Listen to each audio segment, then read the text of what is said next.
अस्सलाम वालेकुम दोस्तों, मैं हूं आपका दोस्त खुर्शीद राजपूत और आज की इस वीडियो में हम यूके के बारे में बात करने वाले हैं कि यूके ने अपने जो वीज़ा पॉलिसी है उसमें काफ़ी ज़्यादा चेंजिंग की है। और दोस्तों ये जो चेंजिंग है उनकी ऑफिशियल वेबसाइट पर हो चुकी है और हम उससे ही ये जो न्यूज़ है देखकर वीडियो बना रहे हैं। यानी कि जो उनकी ऑफिशियल वेबसाइट है उस पर एक नोटिफिकेशन जारी हुआ है। आज की इस वीडियो में हम उसके बारे में आपको बताएंगे। तो उससे पहले अगर आपने इस वीडियो को अभी तक लाइक नहीं किया तो इसे लाइक लाजमी कर दीजिए, क्योंकि दोस्तों मैं यूरोप में मौजूद हूँ, इसलिए आप इस चैनल को सब्सक्राइब भी लाजमी कीजिए, क्योंकि इधर नए लोग जो है वीज़ा लेकर आते रहते हैं और हमारे पास जो है काफ़ी ज़्यादा इन्फॉर्मेशन होती है इधर के वीज़े के मतलब।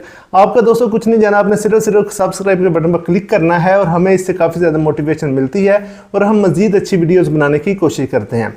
अभी दोस्तों जो यूके है उन्होंने अपने वीज़ा पॉलिसी में काफ़ी ज़्यादा चेंजिंग की है। जो विजिट वीज़ा है उसके हवाले से सबसे पहले जो उन्होंने चेंजिंग की है वो ये है कि अब जो विजिट वीज़ा है वो आप 6 मंथ से लेकर 10 साल तक का ले सकेंगे। यानी कि आपको 10 साल का भी विजिट वीज़ा मिल जाएगा। लेकिन इसमें थोड़ी सी उन्होंने जो चेंजिंग की है उसके बारे में आपको बताऊंगा कि ये 10 साल का वीज़ा होगा, क्या आप 10 साल उधर रह सकते हैं कि नहीं, ये सारी इन्फॉर्मेशन मैं आपको दूंगा। असल में दोस्तों ये जो उन्होंने चेंजिंग की है वो ये है कि एक बंदा जब वीज़ा अप्लाई करता है यूके का तो पहले बाज़ दफ़ा 2 महीने का मिलता था, 3 महीने का मिलता था या 6 महीने का मिलता था। अभी वो 10 साल का जो विजिट वीज़ा है वो भी मिलेगा, लेकिन उसमें यह है कि अगर कोई बंदा यूके आता है तो वो 6 मंथ ही रह सकता है। यानी कि कोई बंदा अगर कहता है कि मैं आपको 10 साल का जो विजिट वीज़ा लगवा के दूंगा, कोई एजेंट वगैरह, तो हो सकता है आपको सही बात ना बताए, आपका जो पासपोर्ट है उस पर 10 साल का वीज़ा लग जाएगा, लेकिन आपका जो वीज़ा है वो आप यूके भी चले जाएंगे लेकिन आप 6 मंथ से ज़्यादा उधर नहीं रह सकते, जो उनका कानून है। इस कानून के तहत दोस्तों आप 10 साल उधर रह सकते हैं, लेकिन आपने 6 मंथ के बाद यूके से आउट लाजमी होना है। यानी कि आपने यूके से आउट होकर यूरोप से बाहर निकलना है। ये नहीं है कि आप यूके से आउट हो और यूरोप में आ जाए। यानी कि आपने अपनी कंट्री जाना है और वहाँ से आप बेशक अगले दिन ही दोबारा आ जाएं, आपको वीज़ा लेने की ज़रूरत नहीं पड़ेगी। यानी कि ये एक बहुत बड़ी चेंजिंग है। यानी कि आप जब वीज़ा लेंगे तो आप जो है 10 साल उधर रह सकते हैं, लेकिन आपको हर 6 महीने बाद आउट होना पड़ेगा। लेकिन और इसके अलावा दोस्तों इसकी जो वीज़ा फ़ीस है वो 115 पाउंड उन्होंने रखी है। यानी कि जब भी आप वापस आएंगे 6 महीने के बाद तो आपको जो है वीज़ा नहीं लेना पड़ेगा, लेकिन आपने जो है फ़ीस दोबारा देनी है। यानी कि आपका 10 साल का वीज़ा लग गया, आपने 6 महीने उधर रहना है। 1-2 दिन पहले बेशक आप जो आउट हो जाएं और अगले दिन ही आप दोबारा आ जाएं। आपको एयरपोर्ट पर कोई भी बंदा जो है रोकेगा नहीं वीज़े की वजह से। आपका 10 साल का वीज़ा वैलिड होगा और आप दोबारा जो है एंट्री ले सकेंगे, यानी कि वो मल्टीपल एंट्री वीज़ा होगा। और आपने सिर्फ और सिर्फ दोस्तों उसकी जो फ़ीस है दोबारा एयरपोर्ट पर जब आप इन होंगे तो उधर आपने फ़ीस जमा करवानी है उस वीज़े की। यानी कि आपने हर दफ़ा हर 6 महीने बाद जो है 115 पाउंड देने हैं जब भी आप इंटर हों। इसके अलावा दोस्तों एक और चेंजिंग की गई है कि वो चेंजिंग ये है कि पहले जब आप विजिट वीज़ा पर जाते थे तो आप सिर्फ और सिर्फ विजिट कर सकते थे। अभी आप जो है उधर अपना बिजनेस भी कर सकते हैं। यानी कि कोई भी बंदा अगर विजिट वीज़े पर आ गया है यूके में तो वो अब अपना कारोबार भी कर पाएगा। और इसके अलावा अगर उसको नौकरी मिल जाती है कहीं भी, यानी कि आप अपने CV जमा करवाते हैं किसी भी ऑफिस में कहीं भी, तो आपको अगर वहाँ पर नौकरी मिल जाती है तो आप अपने वीज़े को चेंज भी करवा सकेंगे। यानी कि आप उसको वर्क परमिट में भी चेंज करवा सकेंगे। आपका जो वीज़ा है वो चेंज कर दिया जाएगा। पहले ऐसा नहीं था, पहले जो विजिट वीज़ा था वो सिर्फ और सिर्फ विजिट के लिए होता था, उसके बाद आपको वापस जाना पड़ता था। अभी आप उस वीज़े पर नौकरी भी कर सकते हैं और इसके अलावा बिजनेस भी कर सकते हैं। लेकिन अगर आप उधर नौकरी करते हैं और आप जो है अपना वीज़ा चेंज नहीं करवाते तो फिर आपको वापस जाना पड़ेगा और आप दोबारा आएंगे। अगर दोस्तों आप उसको चेंज करवा लेते हैं, कोई कंपनी जो है आपको कह देती है कि हम जो है आपको रखते हैं नौकरी पर, वो आपके यानी कि जो रिक्वायरमेंट है गवर्नमेंट की वो पूरी करते हैं, आपका जो कॉन्ट्रैक्ट है वो काम का कर लेती हैं, तो उसके बाद जो है आप अपने वीज़े को चेंज भी करवा सकते हैं। ये एक बहुत बड़ी चेंजिंग है।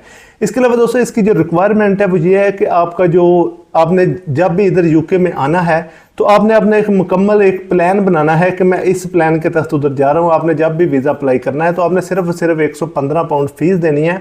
उसके बाद आपकी बैंक जो स्टेटमेंट है वो सबसे ज़्यादा मायने रखती है। और जो बैंक स्टेटमेंट है उस पर भी मैंने वीडियो बनाई हुई है कि आप बैंक स्टेटमेंट जो है कैसे तैयार कर सकते हैं।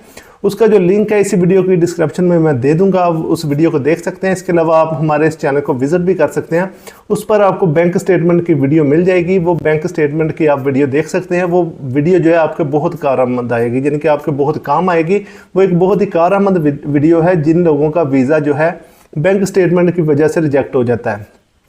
इसमें दोस्तों जो मेन चीज़ है वो बैंक स्टेटमेंट है, और इसके अलावा आपका पासपोर्ट 1 साल वैलिड होना चाहिए। और इसके अलावा दोस्तों जो भी आप पासपोर्ट देंगे उनको, उसके कम से कम 2 पेज खाली होने चाहिए। एक पेज जिस पर वो वीज़े का स्टिकर लगाएंगे और दूसरा पेज जिस पर इन आउट की स्टैंप लगेगी, यानी कि ये उनकी रिक्वायरमेंट है। इसके अलावा और जब आपने वीज़ा अप्लाई करना है तो आपने एक अपने शहर से पुलिस सर्टिफिकेट बनवाना है जिसमें ये लिखा हो कि आपने अभी तक कोई जराइम नहीं किया, आपके ऊपर कोई FIR वगैरह नहीं चल रही।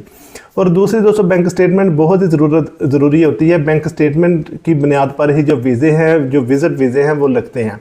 आप उस वीडियो को देखेंगे तो आपको जो बैंक स्टेटमेंट बनाने का मुकम्मल तरीका जो है मिल जाएगा।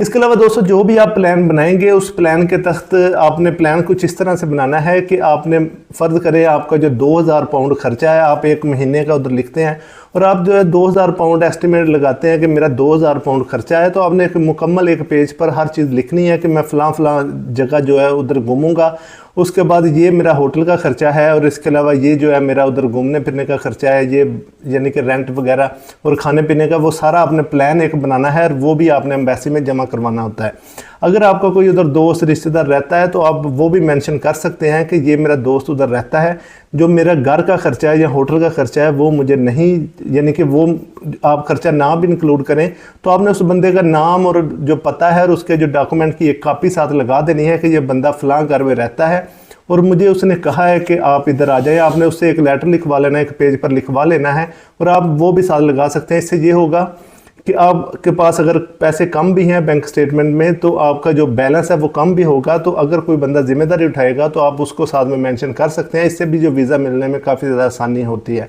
तो दोस्तों ये मुकम्मल तरीकाकार है, आप वीज़ा अप्लाई कर सकते हैं। मेन चीज़ जो होती है वो आपने बैंक स्टेटमेंट होती है आपकी, और इसके अलावा जो पुलिस सर्टिफिकेट होता है कि आप पर कोई जुर्म वगैरह ना हो। ये दोस्तों एक बहुत ही बड़ी न्यूज़ थी जो कि उन्होंने अभी अपने वीज़े में चेंजिंग की है, और इसके बाद काफ़ी ज़्यादा जो लोग हैं, जो लोग उधर विज़िट वीज़े पर जाते थे वो अब काम भी कर पाएंगे और इसके अलावा जो है उधर अपना बिजनेस भी कर पाएंगे। तो उम्मीद है आपको आज की वीडियो पसंद आई होगी। अगर आपको ये वीडियो पसंद आई है तो इसे लाइक ज़रूर कीजिए, इसे अपने दोस्तों के साथ भी शेयर कीजिए। तो इंशाल्लाह मैं इस तरह अच्छी वीडियो के साथ हाज़िर होता रहूँगा। तब तक के लिए इजाज़त, अल्लाह हाफ़िज़। दुआ में याद रखिए। पाकिस्तान जिंदाबाद।